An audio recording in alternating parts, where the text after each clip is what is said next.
The CEO on the Edge podcast is brought to you by Kogi. We set companies in motion.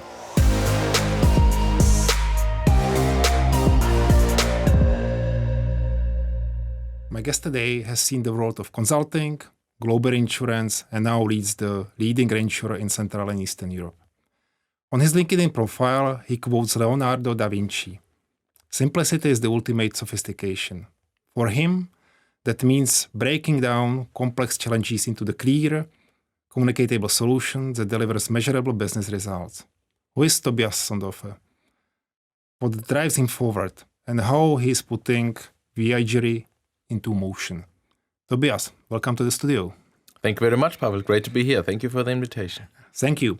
Tobias, you once said, at VIG Re, our principle is constantly question the status quo. Let me put you on the spotlight right now, and would you mind to tell us the one status quo which you are just now questioning? Well, that is certainly a broad statement. If I look into VIG Re and reflect of where our focus currently is on, I would say it's about digitization. Mm-hmm. So we see, like in many other industries, that data and technology is eating into our business, and we need to adapt consistently to be able to incorporate technology into our business model going forward. And I'm not only thinking about and talking about AI here, which is certainly a major discussion. It's really about the usage of data and how we're able to leverage on data going forward to assess risks continuously and better for us and for our clients. Okay, how it goes? It's not a straight line, let's put it this way. Okay, not surprised actually. We have a couple of other clients who are facing the same discussion, and they are not that far from your comment actually. Okay, so today we want to cover a couple of topics. The one of them, which is really interesting for me and believe for our listeners as well, is your handover actually, because you were succeeding Johannes Martin after 13 or 14 years. Actually, he was running a very successful company. How it went actually? Well, first of all, I have to say that certainly after a CEO who had such an influence on an organization, it took time to get that handover organized in a structured way. I would say the good thing for us was that it was not an ad hoc handover. So I had the chance to be onboarded at the beginning of 2023, and then we had a 2-year handover period, basically, until I then had the pleasure to take on the CEO position from the 1st of January 2025. So it wasn't an abrupt or a disruptive change. It was rather smoothly done, handed over the first year, certainly with a great opportunity for me to get to know the company, to get to know the new environment, and then more and more during the course of the second year to really make this handover happening. Okay, this is very untypical on the market actually. You having a chance to shadow and follow the existing or the recent CEO for almost 18 months, if I'm not mistaken, actually. How it was actually being at the same room, sitting with your colleagues at the chairs and not being in this executive position which you used to be before, right, actually? Well, we had an advantage in that sense that we worked together before. Okay. So it was not that we got to know each other when I joined VIG Re. We had a relationship before. We knew each other before since many years. And I think that helped certainly the whole process. So in hindsight, I believe that it was a process which I would describe as very cooperative and collaborative, at least between the two of us. Does not mean that we have different opinion on certain aspects, because I'm a different manager. I have different ideas how the company should run in the future, but it was all been done in a very cooperative way. And I believe the time, specifically the first year for me to get into that new environment, was very beneficial. Okay, super. You said actually at the moment when you were taking over the company that you want to take it to the next level, actually, right? And seeing the numbers before, actually, at least the financial results, it was very healthy, well managed, actually, delivering a great results. What this next level means, actually, what was that for you, actually? What is the challenge which you want to actually basically either take or deliver, actually? Yeah, you said it very right. So the very specific and good fundament on which I could build on and the team can build on is that we got handed in a very successful, financially healthy and successful organization. That's the starting point. So there was no turnaround case or no restructuring case required, which certainly gives you a great tailwind in the way you would like to develop the business further. And that's the way we approached it, actually. So when we speak about next level, it's about the next development level in the build out of a global reinsurance company. You probably know, and I don't have to explain you, that the reinsurance business model as such is a global model because it works based on diversification. And we would like to capitalize on that diversification going forward. And that diversification we want to use the world for, basically, because of different natural catastrophe scenarios, different client situation, different geopolitical dynamics which are ongoing on the globe. Okay. And that more is the next level. It's the question how to build on a very successful European company to make the next step towards a more globalized company. Super. That's a really interesting topic because for majority of our either clients or the listeners, even the Europe is a great target, right? To being successful in actually Europe, it's let's say the ultimate goal. Actually, majority of them is operating on Central and Eastern Europe or even actually in Czech Republic. Tell me, is it easy to persuade the guys in US, Latino America, actually in Asia, that some still comparing to the other insurance companies, small provider here from Central Europe can manage their business? I would lie if I say it is easy. It's certainly not. It's a very competitive marketplace, and you have to prove every day, our underwriters need to prove every day why it's good for a client to transact with VIG Re. It's very competitive here in the region. It's very competitive across continental Europe, and it's very competitive globally. That goes without saying.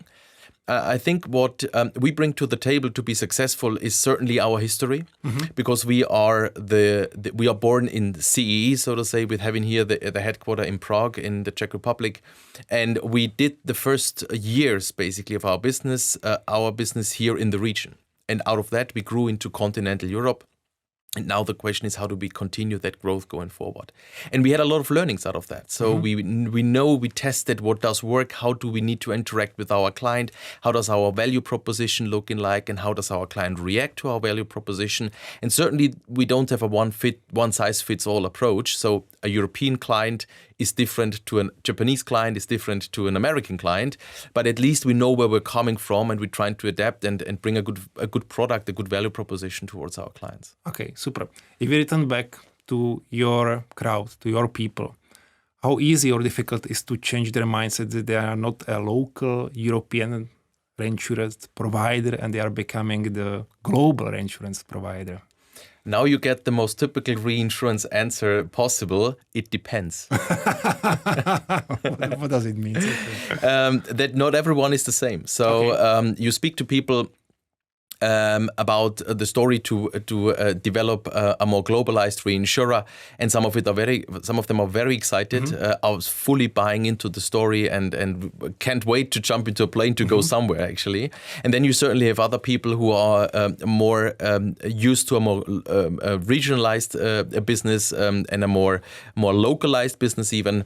And then you need to explain more why it is required to think globally. Not everyone is acting globally, but to think globally. I think that is the difference, and it depends. And that is my job, together with my leadership team, to explain the step, to make aware what is good for VIG Re, what is the growth opportunities also for an individual, for a person to go with us on that journey. And that is very individual, a very individualized approach, I would say. Okay, super. We are truly moving to our main topic at Kogi, which is a culture.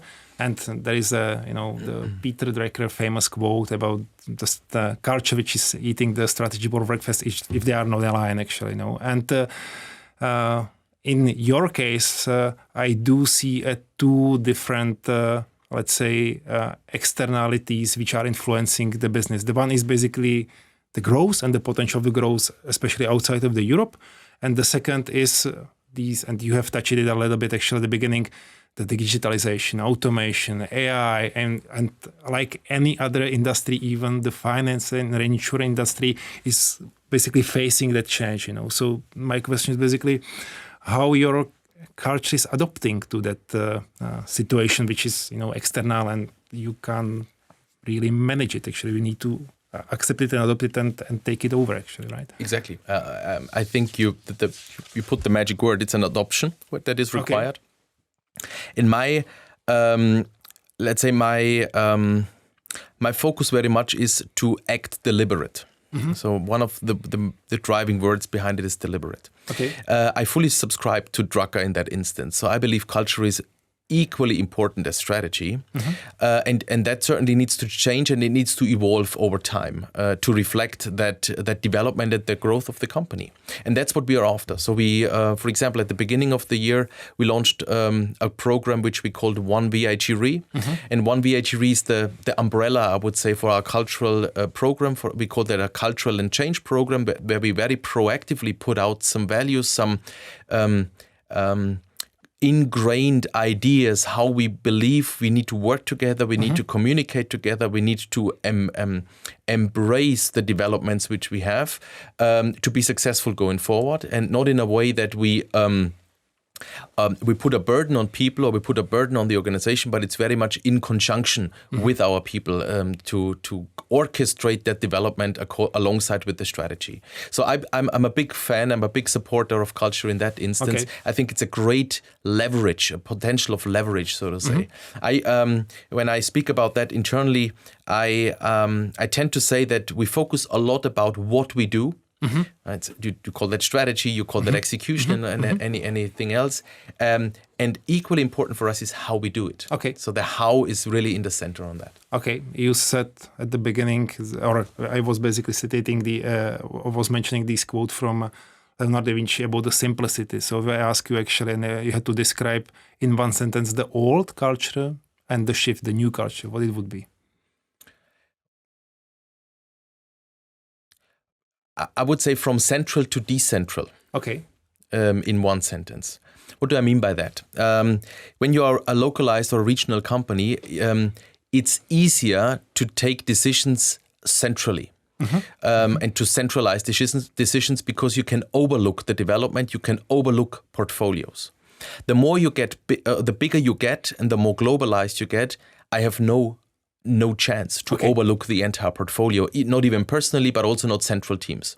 So what we need to achieve is to enable our teams, no matter where they are located, to be able to take decisions locally for the best interest of VIG Re. Because they know the circumstances, they know the country, they know the client. They can best judge of what is a good transaction, what is a good business for VIG Re and whatnot. And that is the cultural change we are maintaining and which we're entertaining, that we are moving from a more centralized steered organization to a more decentralized steered organization, and really distribute responsibilities across the organization to put the decision power where it should sit, close to the client. And the ownership, if I'm not mistaken. Absolutely. And the ownership that goes very much along with it. Yeah. And this is not very easy, right? Actually, at least in my experience, actually, because people are usually asking for the responsibilities, but not that much for the ownership. Exactly. It's two sides of the coin, right? Okay. You have empowerment on the one side and then accountability on the other side. And we even stated it out very, very deliberate to say we want an empowered organization. That is truly what we want, and accountability comes along with that we want people to be accountable for the decisions they're taking. And we need to acknowledge that that certainly has side effects, right? I mean, we are all human beings and mistakes will happen, and so do mistakes happen for us as well. And for us, it is to have the idea that a mistake shouldn't happen twice. A mistake is an opportunity to learn something going forward. And that is very important when you combine it with accountability, because we do not want to have people acting out of fear. Okay. Because if you're acting out of fear, I'm truly convinced that you make more mistakes. Sure. This is how we have always done it. How often do you hear that sentence in VIG Re? Less and less. Okay. We like any other company, I believe, we certainly have this this phenomena as well, and I even understand that. But I hear it less and less. So I'm now in that role in 10 months, and I put a lot of emphasis also in all the conversations I'm having to be brave and to move the boundaries we set ourselves, to move the boundaries we see on a daily basis, actually, in the business we're doing, in the processes we are following, and all of that. Okay. And I trying to encourage our people to be brave and to rethink of what you've did in the past and whether it's still good, which can be the case. I'm not saying that we just change things for the sake of change. That is not what we want to do. There might well be that we have governance processes in place which are still up to date, and some others are not. So I think it's this continuous reflection of what you're doing. Okay, and is that so bright that all people do accept that, or does it mean that those who are not following those right needs to, for some reasons, actually leave VIG Re? No, I believe it's a huge impact is by the leadership team. Okay. So I'm not alone, and I can't do it alone. I am probably the most visible person in the company, but it's not me alone. It's the leadership team, and I think this is a true leadership job to take, to be the translator of the messages I'm giving together with my board team into the organization, and then to adapt that very individually to the respective teams. And that translation into each and every team, that is what the leaders need to do. And I'm happy to support that. But I think that is most important, because my message is a more generalized message. Okay. I think hopefully also our listeners can understand what I mean by that, but it does not mean that it applies one-on-one to each and every position. Okay, got you. Our motto at Kogi is actually we put the companies in motion, right? So how do you put VIG Re in motion, actually? And not only by the numbers, but mostly by the culture and by the people development. Yeah. Well, I want to say through engagement. Okay. We try to engage people, and we're trying to do this through several formats. Certainly, the biggest engagement is on the team level, and is with your teammates, day in, day out, and very much also with the team lead. So I think that is what should drive you on a day in, day out basis. And beyond that, we installed several platforms on which we have exchange. So we have a specific management team exchange. We have continuous exchanges in the leadership team. I do, for example, breakfast meetings where all the employees can come, just ask any question they would like to ask, be it on the business side, on the strategy side, even on the personal side. We have what we call a social active day, which we pursue since many, many years, where we also get in contact with society, with very practical problems of life, so to say. Okay. As we are in reinsurance, has been in a pure B2B financial services organization, sometimes a little bit detached from what's going on in real life. I think that is also very important to get that connection. So there is several platforms where we try to stimulate that engagement across the year and throughout the company. I would hope that engagement is the magic word. And hoping the activity and the number of the questions is growing, right, actually, within those sections. Absolutely, even if I have to say, you wouldn't believe it, that the first breakfast was about 80 people. So it was a full room down in the basement, and I enjoyed the conversation a lot, I have to say. And there was no hesitance, so it was a lot of questions throughout various topics, and we ran out of time. Okay, super. Frankly speaking, the first thing which really surprised me when I visited for the first time VIG Re was number of foreigners, or number of the nations which you are combining within the 200 people. You have roughly 30 nations, actually. Do you see that as a benefit?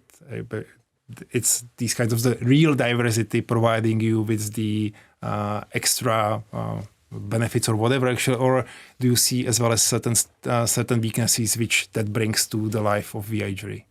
No, bottom line, I see this extremely advantageous. It's very enriching that we have that many nationalities, and it's not about the nationality per se, but it's the background each and every individual gets along with. You grew up in a different culture, you grew up in a different company, you have been assimilated in a different set of values, and that coming together at VIG Re and to aligning that's the magic, and we certainly capitalize on that diversity throughout the company, I would say. That is a true benefit. Okay, and if I ask you actually basically, how it affects the daily routines, actually? Well, there is one thing that sounds good, and it is good. But there is one thing you need to be careful about, and that is drawing hypothesis. Okay. So, because when you have a different worldview, or when you think about or assume something different from a different cultural background, you need to test whether your assumption is the same than the assumption of your colleague coming from somewhere completely different. So we are very deliberate in saying, don't take too many assumptions, don't take too many hypotheses, create the facts. Okay. Are we clear that we mean the same thing? So it's a little bit of this alignment which is required just to be sure that we are on the same page. But other than this, it's purely beneficial for us. Okay, super. Just on the top of your head, will you find one moment when this actually diversity help you to provide a better solution or solve an issue, whatever actually? Well, I would say it's in the small little discussions you have day in, day out. So I have a certain view to the world. I have a certain experience I bring to the table. And very often I find myself with someone at the opposite side of the table having a completely different view. And very often it's very good to have that because it's completely out of my space. So I'm seeing myself sitting there and thinking, okay, that's not too bad. That's also the way you can think about it, and that is good actually. Okay.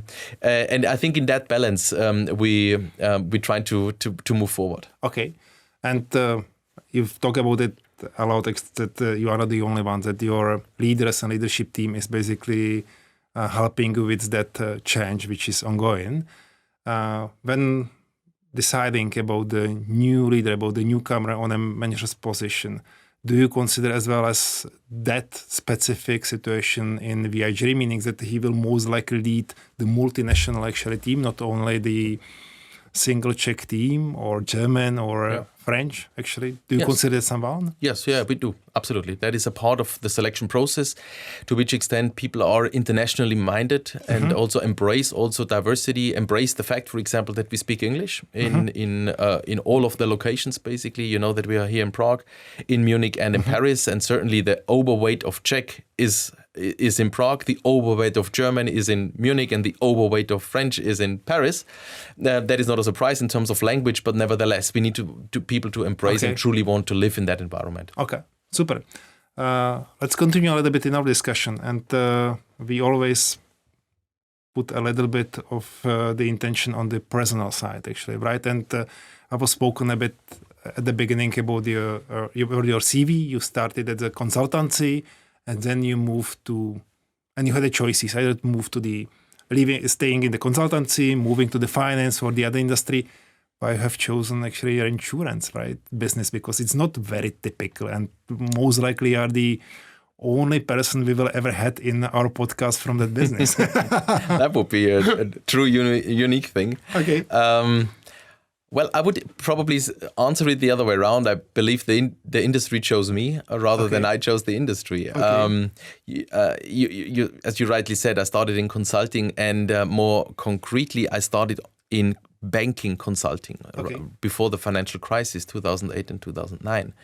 And my whole mind was geared towards banking back at the time because I liked the environment, and I felt somehow some talent and some strength around the financial figures, so to say. And then the financial crisis hit, and there was a very intense time, not only for us in consultancy, but for the whole financial services industry. And I simply had the time to move on and try something new for me personally. Okay. After a very intense time during that period.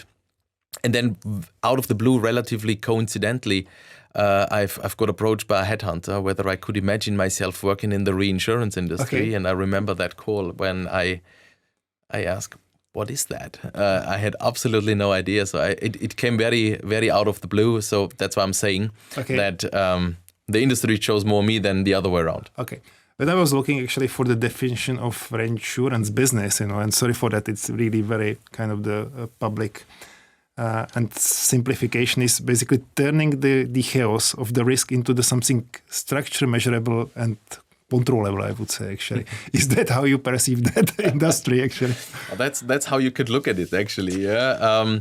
We are numbers heavy, and we are certainly trying to get a risk assessment behind anything we do. That is true. So our business is risk. So the fundamental ingredient in anything we do is risk.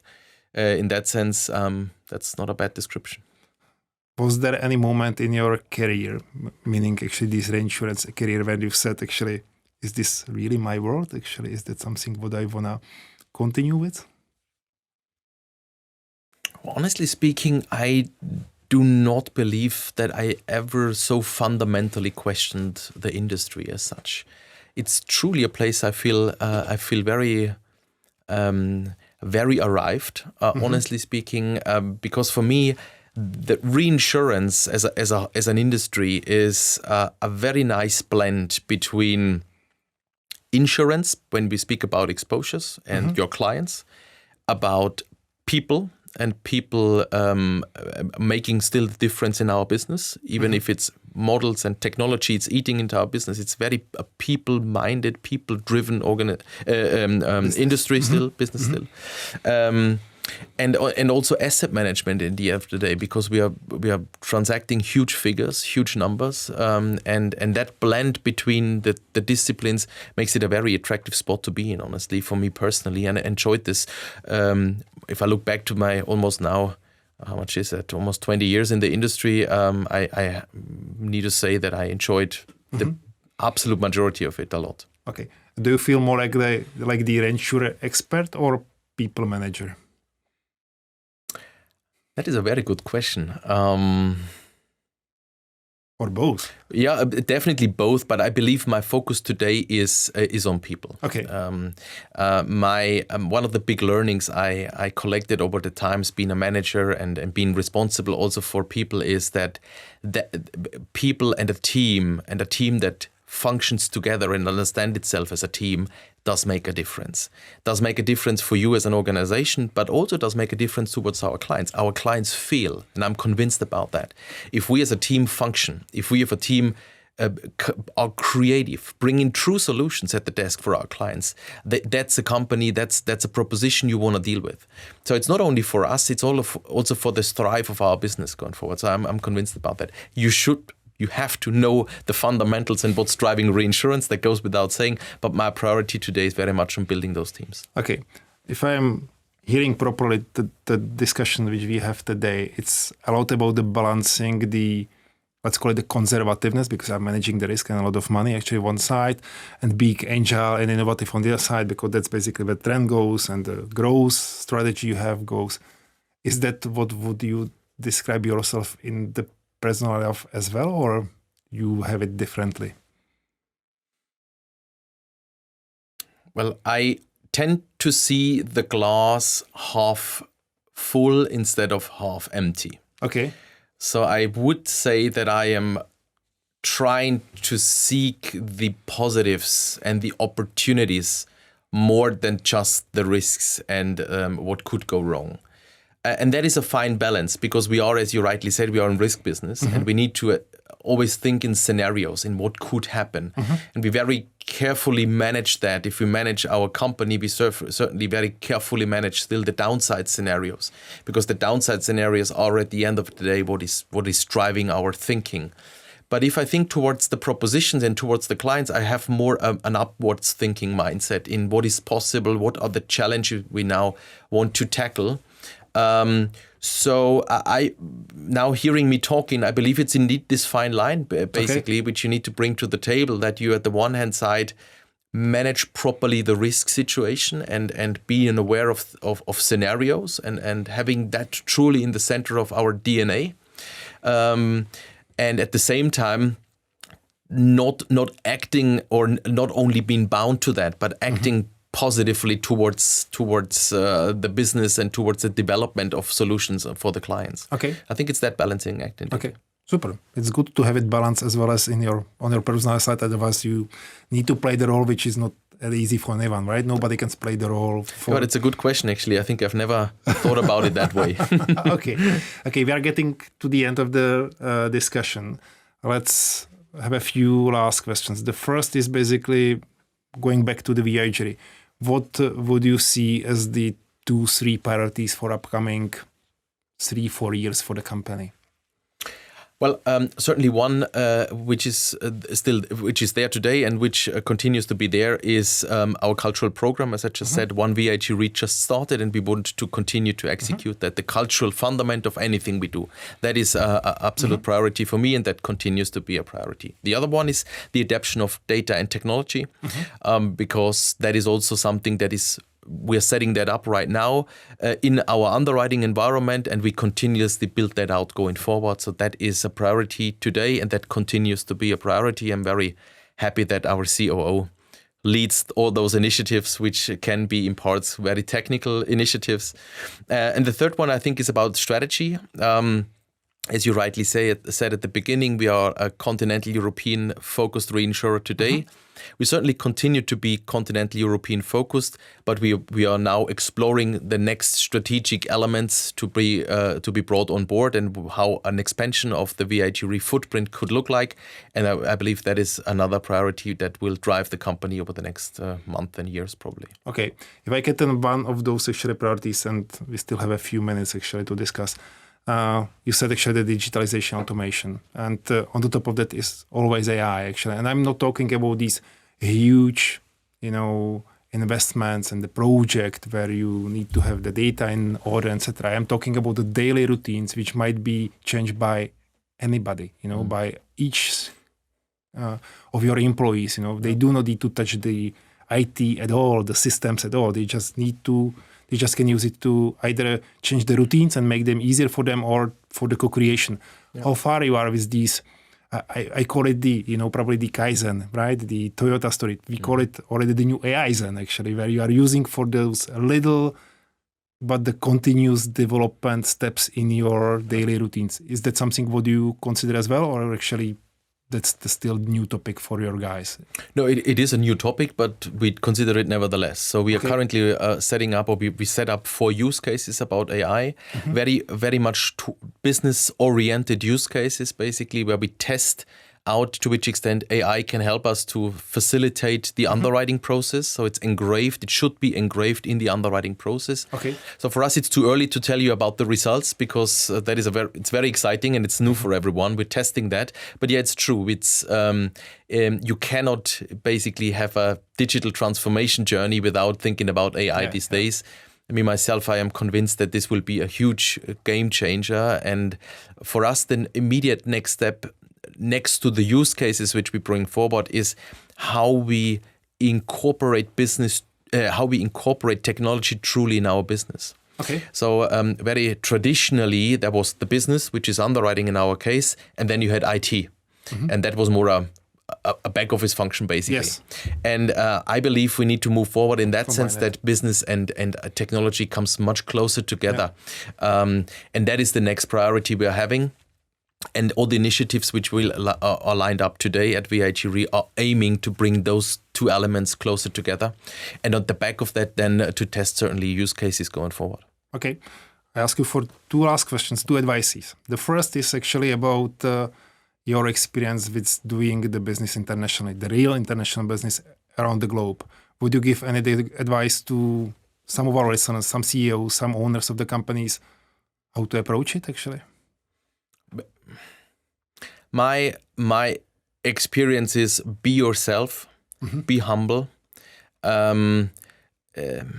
listen, and go with open eyes and ears, and be curious in other cultures, with other individuals in other parts of the world.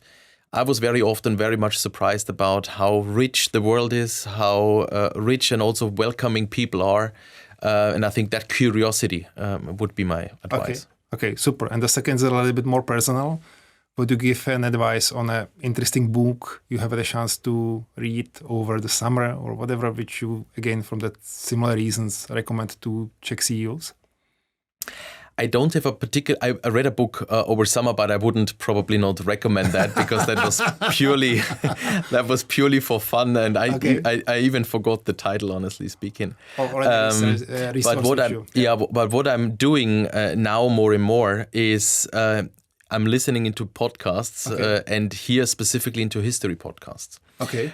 So I found my interest and curiosity about interests, and there is one podcast. There is several, but there is one I do listen relatively regular, and that is absolutely fascinating when you look back to the developments of societies, if the development of the world, you see similarities and completely new things as well. So that's very, very enlightening, I have to say. So history is currently my thing. Okay, super. Thank you very much. As for the overall discussion as well, for very interesting advice at the beginning. So Tobias was the guest of CEO on the Edge podcast bought by Kogi. Thank you very much. Thank you very much, Pavel. It was my pleasure. Really good fun. Thank you again for the invitation.